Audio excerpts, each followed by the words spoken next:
Hello, everyone. Welcome to the Etech Leadership Table. This is a podcast where we invite you to pull up a chair, grab a cup of coffee, and join us as we tackle some remarkable discussions on everything leadership.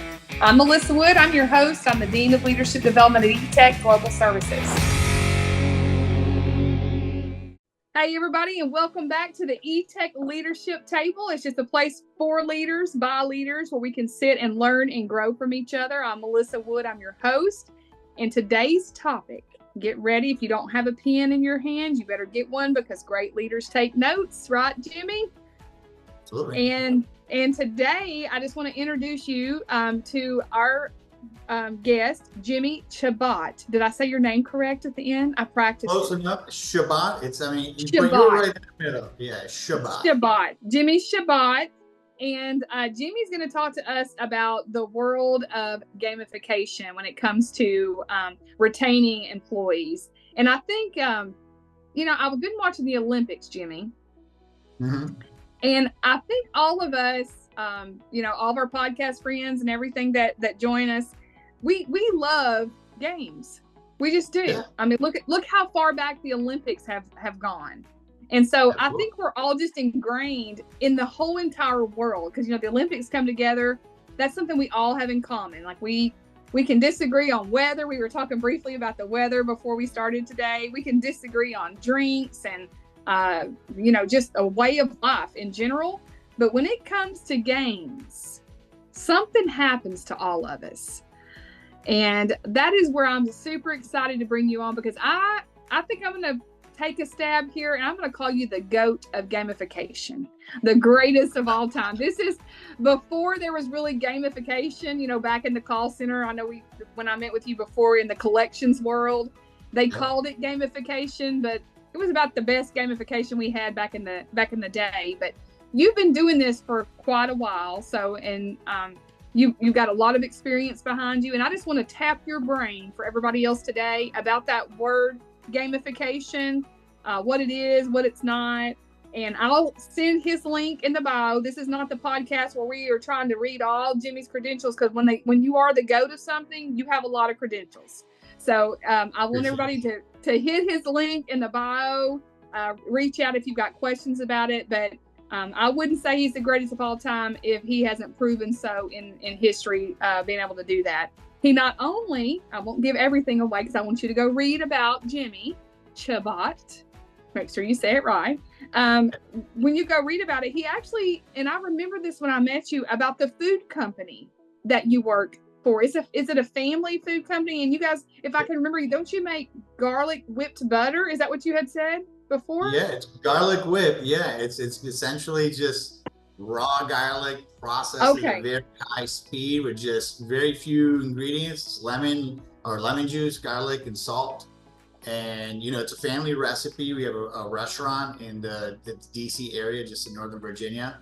And it's just an amazing thing. And it's a passion of mine eating it. It's but my real passion is technology, as you can see here, building a company. But yeah, I'm Lebanese. We have Lebanese cuisine at our restaurant, but great memory, Melissa. Yes. I remember that because I can just still taste that garlic in my mouth. I've got to be able to get my hands on some of that.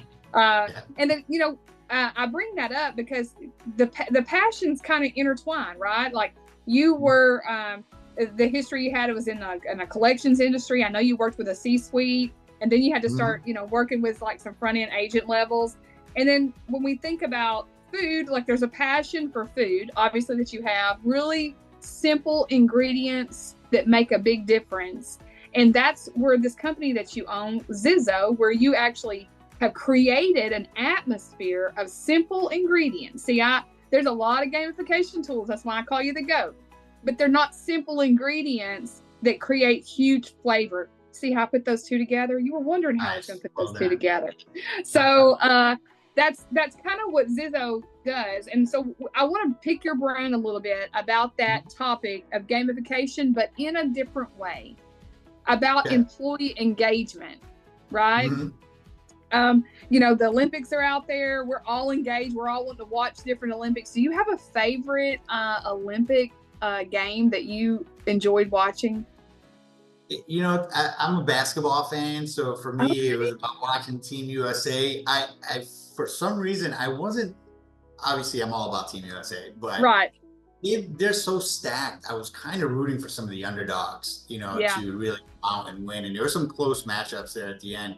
But when you're engrossed in the Olympics, you're seeing so many different things. The gymnastics were engaging. The breakdancing, obviously, the one lady from Australia really captivated the entire world. Captivated is a good word. Captivated is a good word to use. Yeah. But no, go ahead. Sorry.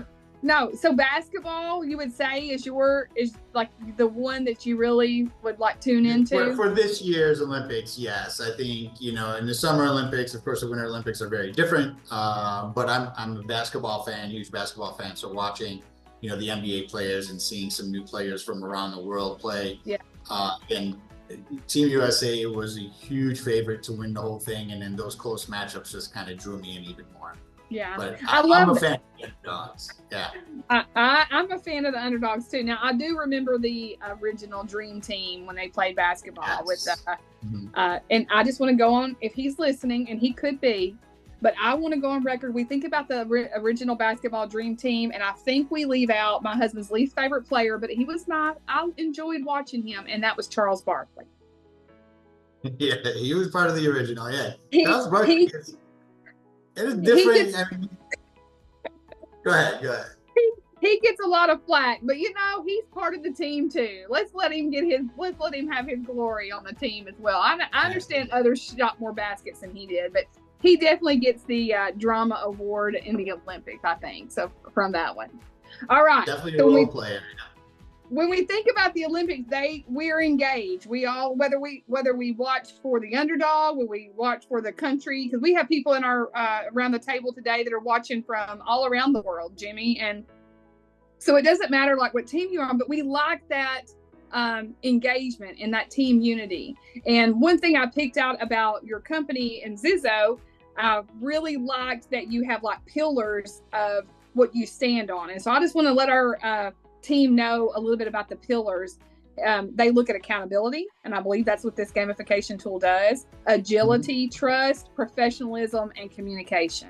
And when you can do that and create engagement, it is a game changer when it talks about retention and things like that. So what is ZIZO, this gamification tool? What is it not? So if we're taking notes, if people are curious, what is it not?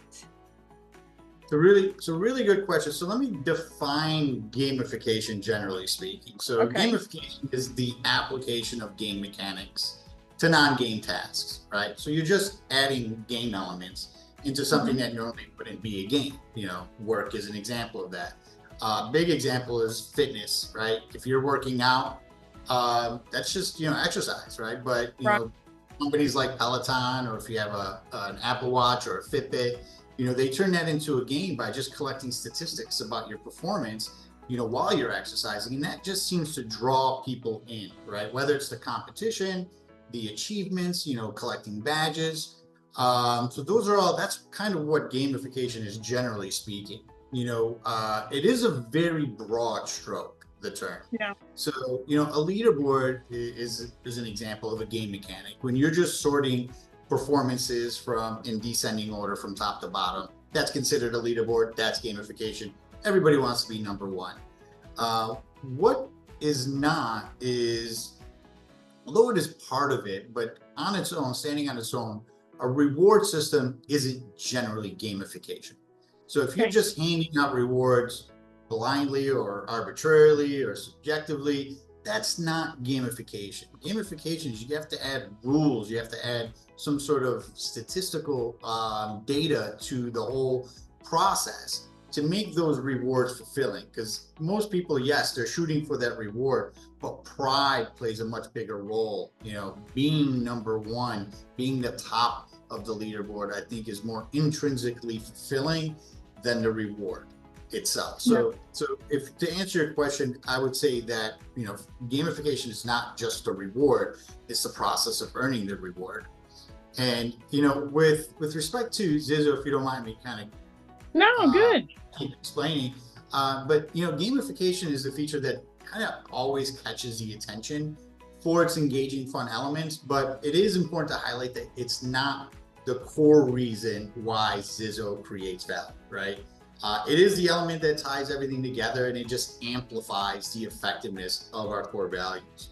The real values, and you mentioned it, right? Real-time performance insight through the integration we have with the systems of record, and people just want to just know where they are, statistically speaking. What is expected of me?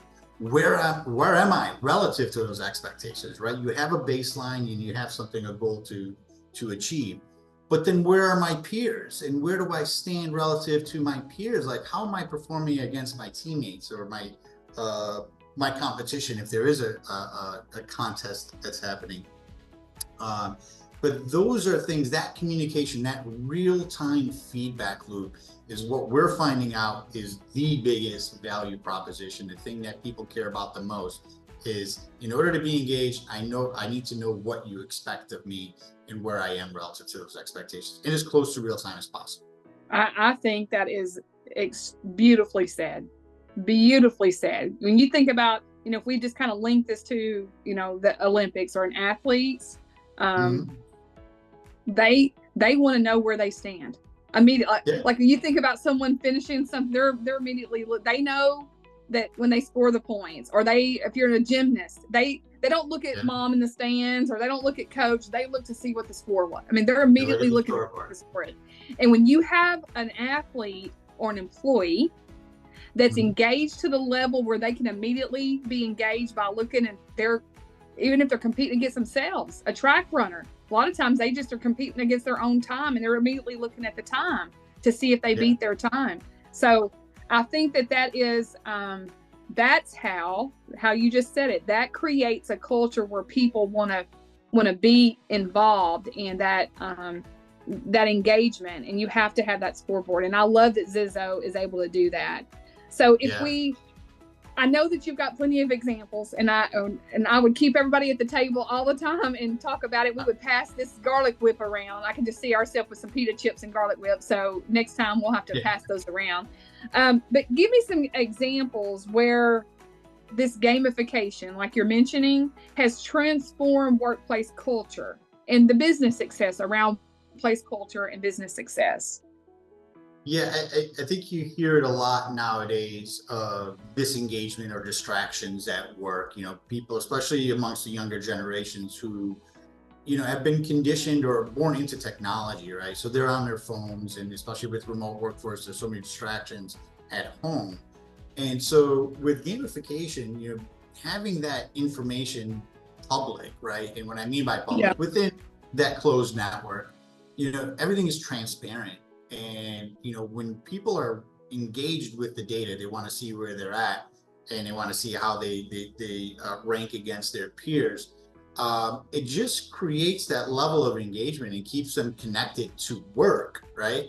And one of the big things that we do differently, and we try to push, because gamification on its own can be done wrong, right? It's not always done right. And one of the big things that I remember, and the reasons why I built ZIZO the way I did, is, when you're doing competitions and it's a free for all, everybody versus everybody, it's usually the same handful of top performers that win. And what you're doing there is you're alienating everybody else.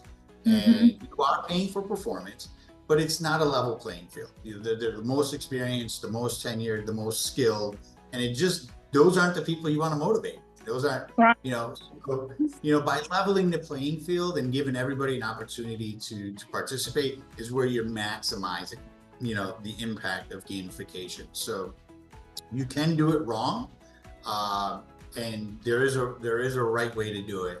And I feel that we've done a good job of addressing some of those challenges. Yeah, it keeps some people in the stands versus getting on the court, right? If you know that you're going to have Olympic athletes out there on the court, and they're obviously can outshoot you, can out dribble, they can, their fundamentals are just Olympic level. It keeps anybody from getting out there on the court. So I really like that there's so many different elements that attract that culture. I was just recently visiting a hospital, and I was talking to nursing students, and there was a gentleman that I spoke with, and he was talking about going to different areas of a hospital and looking to see which one. He was extremely intelligent, and he was going to ultimately become a surgeon, in which I have no doubt this young man will. But he was looking at the different units he was on. He was kind of like test driving several of them, right? But he kept coming back to this unit because he said there is healthy competition and there's a culture where we want to come to work and we know if we're doing good or not. They had like a resource where they could kind of see as a unit if they were doing good. He said the other ones are okay, but that engagement was not there. And so as a new generation employee, he wanted to be where the action was, where he could be involved in what was happening on that particular unit. And I thought, well, that's the future. That's the future of our workforce for sure. Yeah, people need to perform to the level of their competition, right? So if you're highly motivated and you want to be a top performer, and you're in a place where it's kind of average and everybody's kind of going through the motions, it's really difficult to be motivated to do better, right? And you're going to do just enough to beat the competition. So yeah, I think if you have a healthy competitiveness in this part of the culture, I think it helps drive performance and keep engagement for sure. Okay. All right. So for you that are sitting at the table with us and you're taking notes, we know what gamification is not. We know why it's important, right? We've got some examples of it. And so, it's evolved over the years. It definitely has evolved over the years. Like you said, it used to just be, roster boards. Who's number one? Well, it's the same 5 people. And now there's so many elements of it. When you think about the future of technology, and I was very excited to ask you this question because you've been doing this a while and you created this yourself. You're not just speaking on behalf of some company that someone else created. That's why I'm really excited that you're sitting at the table with us. When you think about the future of technology, which obviously you're an innovative goat in this, where in the area of employee performance and retention, what do you think's the future? From Jim, the GOAT, what do you think? So automation is going to be a big part of that. And we live in a world full of data and data points, and everybody is analyzing data. And that is a very highly tedious task. And so by automating those tasks, incorporating them into gamification, I think is part of the future. And I'll explain further. So what we do is when we're onboarding, we're trying to identify the behaviors or the effort-based KPIs or the skill-based KPIs by reverse engineering the business objective. And there's a lot of different data points that it can come from. So we integrate with multiple systems, bring all that data in one place into our data warehouse, and you've got a data lake. And I'm sure your audience has heard of the term, data drown, where you're just swimming in so much information. So by analyzing the data, whether you're using AI, machine learning, or some sort of algorithms to analyze, and basing it on a certain level of expectations that are tied to the business objectives, and then creating a tool for your managers, right, to optimize their team's performance, both on a cumulative basis, collectively, down to the individual. So ZIZO stands for zoom in, zoom out, right? So zoomed out, you're looking at what is the business objectives? What is our goal as an operation financially? Maybe we can start with there. And then how does that, when you start to get more zoomed in and you get to the granular level, how does it by department, by team, by individual? And so rather than having to go into these different systems of record, pulling reports, putting them into spreadsheets, trying to create lookup tables and graphs and charts from there, this is all fully automated. And now incorporating the gamification aspect where you're saying, hey, Melissa has this objective, Jimmy has this objective, Julie has that objective. Here's where each person is relative to their objectives. Here's the collective goal of the team. Now you're telling people through color coding, through flag systems, where now they're just pulling up the dashboard and they can quickly identify who needs coaching, who needs motivation, who needs a pat on the back.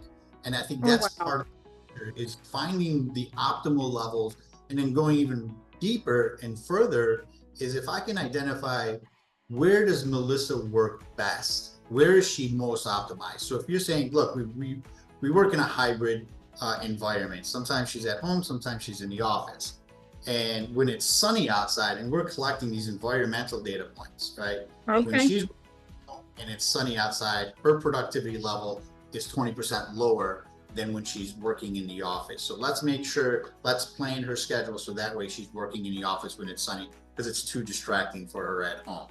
And so when you're analyzing all of these in real time and giving the managers that information, those actionable insights, that I think is the future of using technology for performance management. You tie in the engagement, you tie into fun, you tie into culture building. You've really modernized their tool belt for managers to be able to do their jobs more effectively, being more engaged. And then you also recognize and reward them. So you gamify their experience as well. You see why I called you the GOAT in this? You see why I called you the GOAT in this? So now we're talking about a sweet spot that I know a lot of our listeners ask me about and are really interested about. And that's why they come in on this channel. The leadership part of it, because most of the people that are listening today, we were all probably at an agent level before, but now it's like, how can I use this as a leader other than just the traditional way of using it, right? And so this is the innovation that I'm saying that you're good at.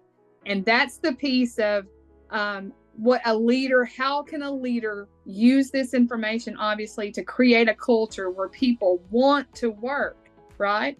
Knowing when to give somebody a pat on the back as a leader, like you automatically, because sometimes we don't. I think my husband would like this so that he could know when he's supposed to. Good job, Melissa. Great job. But, it really does help in relationships. It helps in relationships. And you mentioned, I did not realize that the tool did that at a leader level. And that is fascinating to me. I think that's the future of where we need to be and take out some of the really hard task of it. You said zoom in and zoom out. That's a brilliant, that's such an innovative name of ZIZO. When we teach leadership development, we talk about heads down leadership and heads up leadership. And there's a balance and a time for both, right? So leaders are just constantly looking heads up. Some are just constantly looking heads down. But this tool takes the balance and gives you the balance for you. It tells you when you need to heads up and heads out. Yeah, but not only that, but it also buys you the time to be more either heads up or heads down, right? There's a lot of administrative tasks as part of a leader, right? So again, the report pulling, the analytics, the reviews that you have to do with individuals. We used to use this term micromanagement without the micromanaging, because if I give you all the data points that I'm looking at, right, and you know that I'm looking at the same thing you're looking at, and you can come to the same conclusions that I can, right? So if you're performing less than expected, you're going to say, oh, I better step it up. Jimmy's going to talk to me pretty soon because I'm not meeting my expectations. So I don't even have to come and talk to you because you're already getting that feedback loop directly from the system. But for a manager, and you had said it, at some point, we were all agents, right? Most managers are promoted from being at the, one of the frontline workers and showed some sort of promise or leadership skills, or maybe they just were high performers and wanted a promotion. Otherwise, they're going to go someplace else. So you do promote them. So very few have formal management training. And so they struggle with a lot of the administrative, the analytics, and it becomes very stressful for them. So if we remove those stresses, right, and we help them identify all of these key points and then help them just, hey, work with your team, train them, coach them, let us do the analytics, let us do the reporting, let us do all of the identifying of who needs coaching. And that just removes that responsibility from their task list and gives them more time with your team, which again elevates everybody. Yeah. And let me be crystal clear here. I'm not saying anything that we probably don't know, but I need to highlight this. The workforce has changed. We used to have people that were excited, they really applied to come to work. They want to work. They were hungry, right? But the workforce has adjusted. There has been a flip, and we have got to give ourselves some time to help people find that hunger. That's what's changed. And when you're steadily out there manually looking at stats and you're manually doing a lot of things as a leader, you are not going to be able to have the foresight and the time that you need to instill that hunger in the people that work on your team. And they're going to be disengaged and they're going to leave. Years before, when Jimmy and I started this, and some of us here listening, people were just hungry to work, and they, you know, like it or not, it's changed. And so you're going to be behind. And I'm not telling you to purchase ZIZO. That's not what this is about. This is not an infomercial or what have you. I'm just saying, if you do not have a tool, this is a good one. But if you do not have a tool that helps take away all of that manual process, you are going to find yourself struggling in today's workforce. You are going to, because you have got to get yourself some time that you can create environments where people want to be hungry to work. We talk about, Patrick Lencioni talks about humble, hungry, and smart. This gives you the time to instill hunger, and this is just a smart way of doing business now, and we definitely need it. You know, Jimmy, you've done startups. This is not new to you. Y'all go look at his bio. This is not new to Jimmy. You obviously learned some lessons. I can only imagine, even in the garlic whip, y'all probably made some bad ones before, right? So what are some lessons in technology that you would share with us that you've learned? It was specifically with technology. Yeah. I think the important thing with technology is, you know, finding product market fit, right? So, you know, and failing fast, right? So failing fast means, hey, instead of, you know, if you have a vision of a product, you don't want to build the product to its final vision, because number one, it takes time. And by the time you complete that, it may be outdated, right? The technology may be outdated. So you want to get an MVP, a minimum viable product out there, get it tested, get some feedback from customers. And you know, if you fail, good, you learn from that failure. If you succeed, great, even better. It's a much better way to learn through your successes. But you know, with technology, it's very expensive, you know, to build anything, whether your development team is offshore, if it's onshore, if it's in the US, which most people can't afford, it's very, very expensive. So you don't want to waste a lot of time building something that you don't know people want. You want to get it to market as quickly as possible, get some feedback, iterate from there, enhance it as people tell you, you know what, I like this, we want that. And then you build it according to their needs. And that's, I think, one of the advantages of being a smaller startup is you're more nimble, you're more agile, you're able to make those adjustments in closer to real time. Once you start to get to those, enterprise level, size companies, it's much more difficult to pivot. It's the difference between a small motorized vessel versus a tanker, right. Turn on. Yeah, I know Etech, we're kind of similar to you in that same way. Like when we go, meeting with our clients, we're a little bit more agile, right? And I know that's one of your key imperatives, right, is agility. But I really like you put the minimal viable product. A lot of us, we don't start until we know that it can look good, right? And so I love that the innovation piece that you can say, look, we got to start somewhere. We got to get something out there and try something. So if you're listening today and you're like, okay, well, I've got to get everything lined out, get the right, well, that's what Jimmy is saying. That's a no. It was one of I'm a perfectionist. I look at every little detail. I'm very detail oriented. And, I didn't want to, very early in my career, I didn't want to release anything or go to market with anything until it was absolutely perfect. And you wind up releasing something that you didn't learn, or you didn't have the opportunity to get some feedback and adjust, and you wasted all that time. Time is the most precious asset that you have. And so you lost all that time to pivot, adjust, and rebuild. And then the resources, money, which you've lost building something that you don't know. So you got to get out of your own way. You got to stop being a perfectionist. Don't worry about if it doesn't look perfect, but it should perform at a reasonable level because you do only really have one opportunity for first impression. So focus on the function. Don't worry too much about the visual aspects of it. We have a beautiful product. It's one of the most compliments we get is how visually attractive our product is. But we waited to build that visualization. We built the function first. Look at me. I am taking notes over here with a purple pen. I love some of this. Focus on the function. get out of your own way. As you're sitting here talking, I'm thinking, you guys listen to this. There's a gentleman that, if I say 15 herbs and spices, would you know who I was talking about? Have you ever heard of that saying, 15 herbs and spices? Is it KFC? Look at you. Look, that's it. It's Colonel Sanders. So I was reading a story about Colonel Sanders, and here's what you're saying. There's actually a leadership lesson, and we call it fail. It says, fail actively, not passively. And that's kind of what you mean when you're saying, like, get out of your own way. And Colonel Sanders, did you know he had tons of jobs before he actually came up with the 15 herbs and spices? He failed actively and not passively. And I know Jimmy is talking to someone at this table today, because you two may be a perfectionist.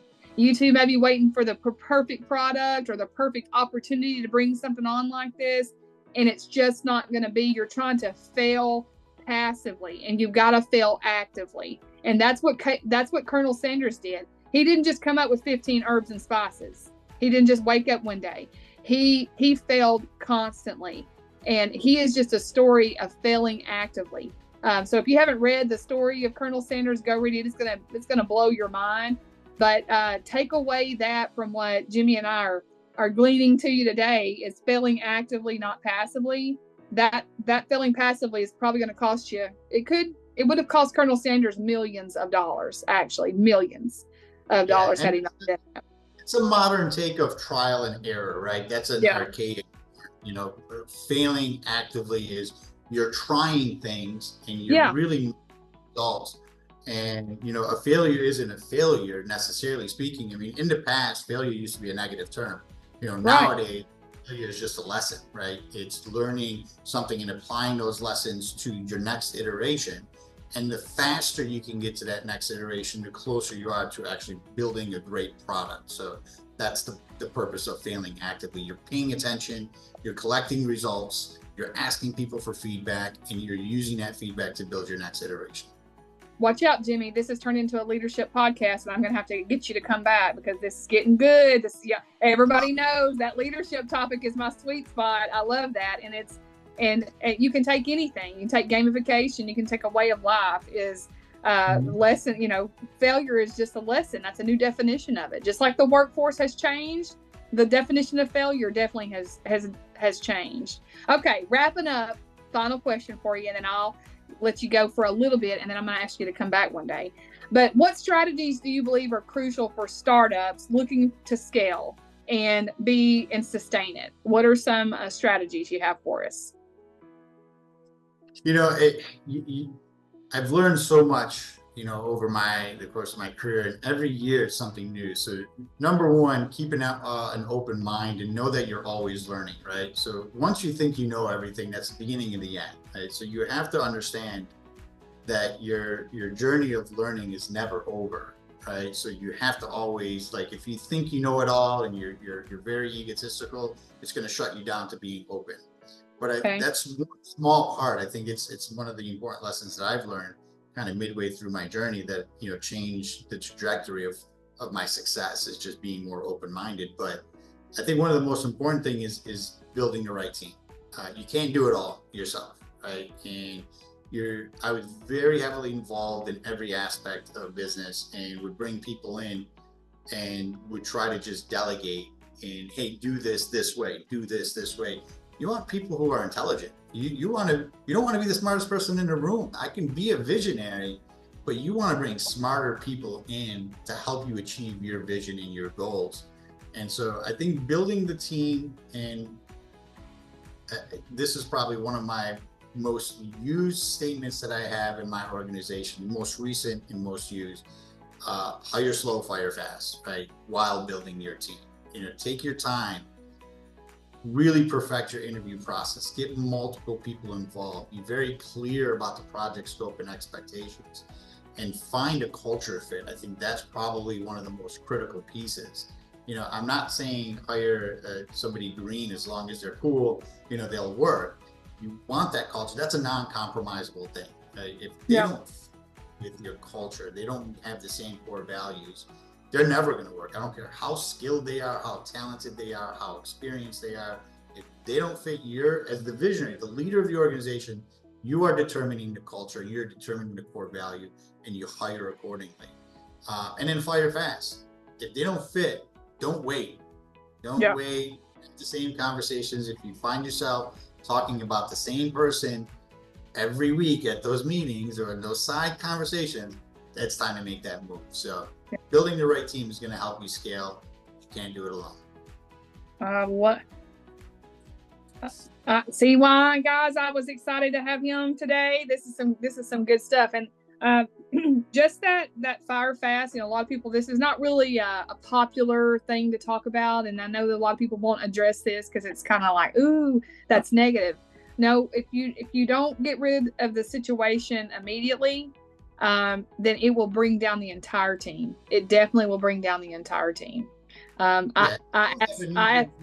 ahead. I was going to say, it's not like a knee-jerk reaction. You obviously have to have processes where you have conversations, you document things. So it's not just like, hey, I don't like her, she doesn't fit. And you're like, okay, let's fire her. It's just make the decision sooner and have a process in place where you're documenting all the conversations. So it seems negative, but it really isn't. It's just a term. And I think that everybody may have been a part of these conversations, or maybe you're facing it right now, that you're talking more about the lack of things being done than the actual work that's being done, right? It's costing you around the table. The hire slow, when you have to terminate someone, it surely you will learn a lesson. You're failing actively. It will slow down your hiring process where you're being very careful on who you ask to marry you. So you should be really careful in that instance. So I love these. I want to share one more tidbit of information that will help with that. And it's another term that I use. I tell people you're not promotable unless you're replaceable, right? So creating that redundancy.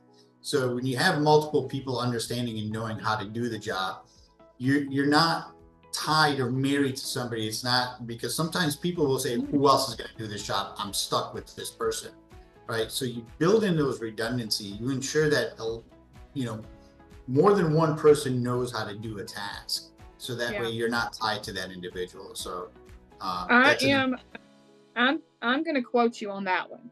You're not promotable unless you're replaceable. Yep. Teach people, train somebody else to do what you do. Yeah.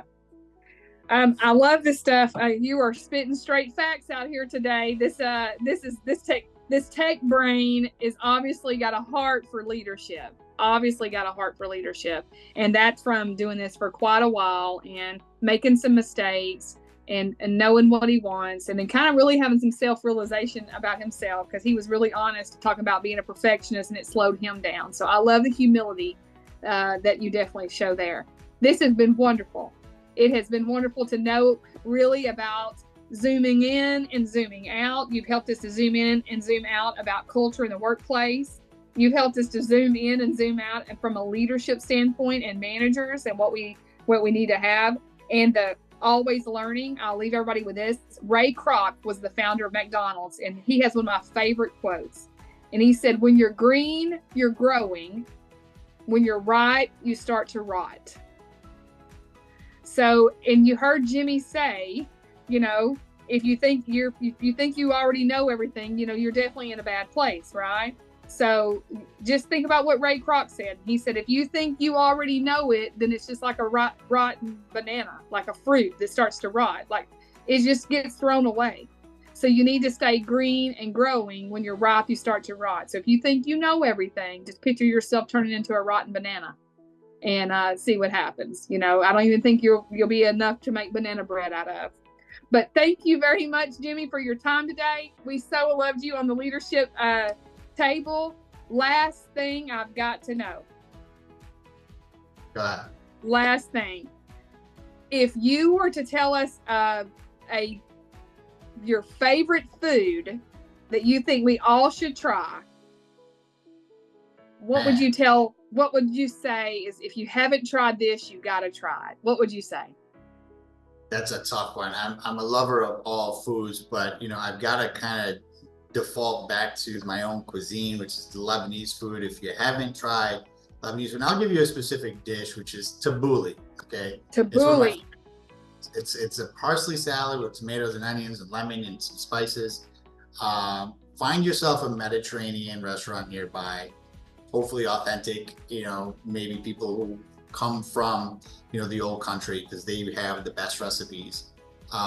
It's great. I like to eat. It's a salad. I like to put it on romaine lettuce and like a boat, and just eat it anyway. So tabbouleh, if you haven't had it, you got to try it. And I think all Mediterranean food is amazing. It uses, like you said, simple, clean ingredients, and the number one ingredient, as long as it comes with love, it tastes the best. Oh, very well put. And I think the same thing goes with ZIZO and the technology, right? If you haven't tried it, if you haven't tried it, reach out to Jimmy, because you need it, right? And then I will next time I see you, Jimmy, I'll let you know about my tabbouleh, and you let me know if I got some authentic or if I just got some really bad stuff. All right. Looking forward to hearing. Thanks for your time today. You guys, until next time, we'll see you at the Etech Leadership table. Thanks for joining us.